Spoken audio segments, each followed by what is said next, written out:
I think, part of the headwind and the roadblock is really that initial understanding of like, and unfortunately, in corporate America, you kind of have to get these things aligned. It's just like, what is the purpose? What is the point of doing sustainability? Obvious for all of us on this call, of course. But, a business operates under a certain set of expectations and conditions, and there usually has to be this important driver to make it happen. So before I moved into the events business, when I was writing the research for all these IT people, I similarly tried advocating at that point. I was like, we should do a report on the sustainability of IT.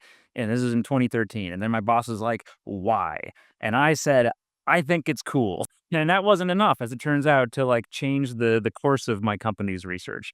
So I think I kind of learned pretty quickly a lot of the headwinds is just if we don't get the language right to the right people at the right time, if we don't bring the value to the customers, to the business, whether it's increasing revenue, increasing market share, reducing cost, attracting talent. There's so many ways you can make the business case. It doesn't have to just be make more money.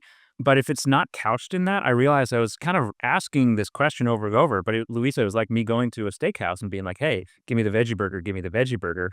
And they're like, we're never going to give you the veggie burger. And it wasn't until I realized that like I needed to change the way I was having that conversation that I really started to get traction and get the permission afforded to me to start actually bringing sustainability to my events. Great. Thank you for sharing that. I've got a story that's similar to Charlie's. So when I came into Benchling, there were a lot of employee resource groups tied around identity, nothing for sustainability. And we were a new category.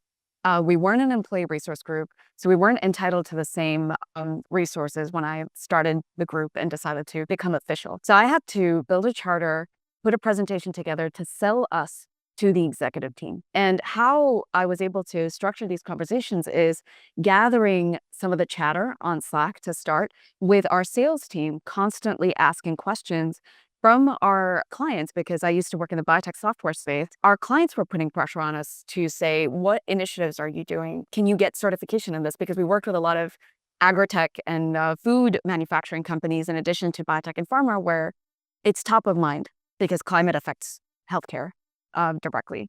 So I captured these questions and stories as part of my presentation, saying, hey, this is actually better for our business. And then we didn't have a budget right away. So we were an official group. I was able to assemble a leadership team of volunteers, but we had no budget because we had to prove ourselves first. So then I started partnering internally with all of the employee resource groups who were really interested in taking a climate angle to the work that they were doing.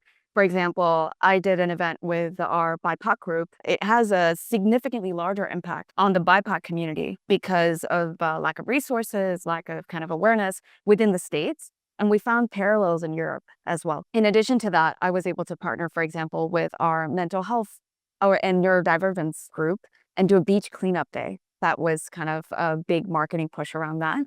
And so they were funding our activities and helping us get more traction. And then eventually I was able to use these conversations to go back to the executive team and say, hey, I want an executive sponsor. We're not an employee resource group, but I want an executive sponsor and I want the same budget so that we can get out there and do these activities on our own.